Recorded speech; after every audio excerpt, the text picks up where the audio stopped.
right, let's get right into it. We're about to tackle a project that's equal parts exciting and, let's be honest, a little bit terrifying. We're talking about how to hire a solar installer without getting it wrong. I mean, this is the heart of the matter, right? You've got this amazing picture in your head of a home powered by the sun, totally future-proofed, but then the reality hits. You're about to pay total strangers to climb onto your roof and start drilling holes in it. So here's the most crucial thing to understand. The biggest point of failure in this whole process? It's not the technology, it's the people.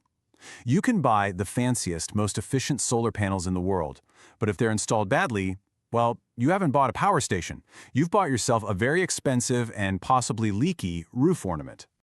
To get this right, you need a plan, a real playbook. So that's what we're going to walk through. We'll start with why this feels like such a gamble. Then, we'll cover your single most important filter, that's MCS. After that, it's all about getting the right kind of quotes, how to spot those massive red flags, and finally, how to actually read a quote to find the real value. So let's be crystal clear. Picking your installer is everything. Why? Because just typing solar installers near me into Google and hoping for the best, well, that's a recipe for disaster. Honestly, it can feel a bit like the Wild West out there. So, to navigate that Wild West and avoid the cowboys, you absolutely need a filter. Something non-negotiable. It's your first line of defense, a way to cut out all the noise and get straight to the real pros. So, what is it? And that filter is MOCS. Simple as that. This is your first checkpoint, and honestly, it's the most important one. Before you look at a single panel brand, before you even ask for a quote, this is the first thing you check. Period. So what exactly is MCS? Well, it stands for the Microgeneration Certification Scheme. Think of it as the UK's official stamp of approval for renewable installers. But listen, this is way more than just a shiny logo they can stick on their van. Not having it has huge financial consequences for you. And here's why it's so critical. No MCS certification? Then you can forget about the Smart Export Guarantee. That's the scheme that gets you paid for the extra electricity you sell back to the grid. The energy companies just won't touch it. Any government grants? Nope, off the table. It's the absolute bare minimum for a legit installation. Okay, so you've used the MCS website, and you've got a list of legit installers. Awesome. Now it's time to get some quotes. But hold on, we're not just collecting random prices here. You need a proper strategy to figure out what a fair price actually looks like. We call it the rule of three, and the magic ingredient here is diversity. You're going to get one quote from a big national company, another one from a regional outfit, and a third from a small, local independent. Why? Because doing this gives you the full picture. And trust me, the difference in price between these guys can be absolutely mind-blowing. So here's the classic trade-off you're looking at.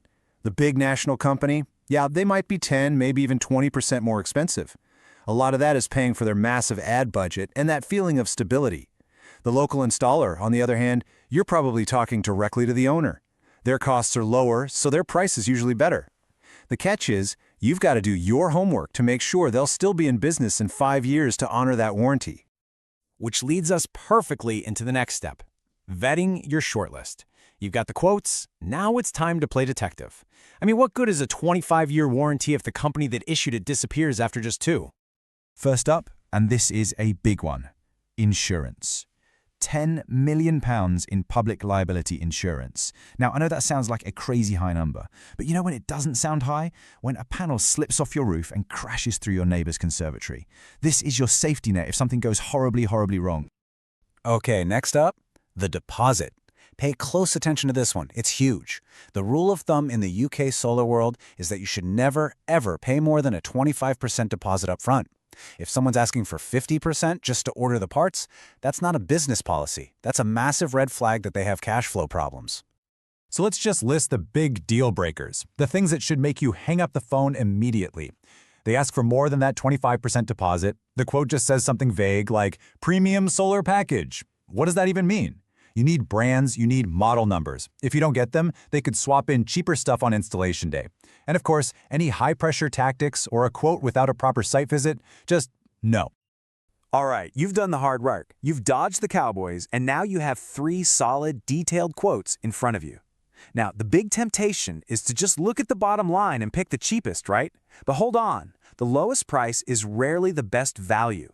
We need a way to compare these apples to apples. And here's the trick. You calculate the price per watt. It's super simple. You just take the total cost and you divide it by the total size of the system in watts. So in this example, quote B looks way more expensive at first glance, right? 8 grand versus 6. But when you do the math, you see you're getting so much more power for your money that it's actually the better deal. This little calculation reveals the true value, not just the sticker price. Okay, one last check before you sign anything. You've got to go on a hunt for hidden costs. The number one offender, scaffolding. This can easily add 800 quid or more to the final bill, so make sure it's clearly listed on the quote. And a couple other things to look for. Bird proofing, because pigeons love to make nests under panels. And make sure the grid application fee is in there so you don't get hit with a surprise admin fee later on. You know, when you boil it all down, it comes back to one simple rule. A quote without a proper site visit isn't a real quote. It's a guess, a complete shot in the dark. If they haven't laid eyes on your roof, checked out your fuse box, or seen how that big tree casts a shadow, you can pretty much guarantee there's going to be a surprise extra cost on installation day. So I want to leave you with this one last thought. If you're talking to an installer and they're hitting you with the hard sell, this amazing price is only good for today nonsense, just stop and ask yourself one simple question. Since when does a really good, busy tradesperson ever need to beg for work? They don't. If they're that desperate for your signature, there's a reason. Always, always trust your...